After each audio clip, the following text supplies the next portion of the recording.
Hi friends, আজকে আমি তোমাদেরকে এই ভিডিওতে ট্যাংরা মাছের পাতলা ঝোল করে দেখাবো। তাহলে চলো হেলদি রেসিপিটি শুরু করি। প্রথমেই ট্যাংরা মাছ পরিষ্কার করে ধুয়ে নুন আর হলুদ দিয়ে মেখে নিচ্ছি।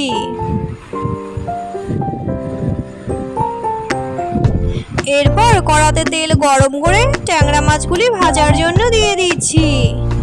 মাছের একদিক ভাজা হয়ে গেলে মাছগুলিকে উল্টে মাছের অপর দিকও ভেজে নিয়ে তুলে নিচ্ছি। এরপর ওই তেলেই ট্যাংরা মাছের খানিকটা ডিম ছিল, ওই ডিমগুলিকে ভেজে নিচ্ছি। ডিম ভাজতে কিন্তু বেশ অনেকক্ষণই সময় লাগে, ডিম ভেতর থেকে কাঁচাও থাকে, এই জন্য ডিমগুলিকে আমি ভেঙে দিলাম। ডিম ভাজা হয়ে গেলে ডিমগুলিকে তুলে নিচ্ছি। এরপর পাতলা ঝোল বানানোর জন্য কড়াতে তেল গরম করে ফোড়নে দিচ্ছি কালো জিরে আর তেজপাতা। ফোড়ন ভাজা হয়ে গেলে কাঁচা লঙ্কা, নুন, হলুদ আর আদা গুঁড়ো দিয়ে লো ফ্লেমে একটু নেড়ে চেড়ে ঝোলের জন্য পর্যাপ্ত পরিমাণে জল দিয়ে দিচ্ছি।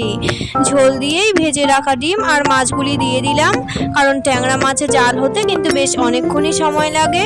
লো ফ্লেমে ঝোলটিকে বেশ খানিকক্ষণ ফুটিয়ে নেওয়ার পর মাছগুলি নরম হলে আমি গ্যাসের ওভেন অফ করে দিয়েছি। ট্যাংরা মাছের পাতলা ঝোল আমার কিন্তু এখন রেডি। তাহলে বন্ধুরা, আমার আজকের এই সিম্পল হেলদি রেসিপি তোমাদের কেমন লাগলো অবশ্যই কমেন্ট করে জানিও। ভালো লাগলে লাইক আর শেয়ার করতে কিন্তু ভুলে যেও না। আজকের মতো এই পর্যন্তই, আসছি, টাটা।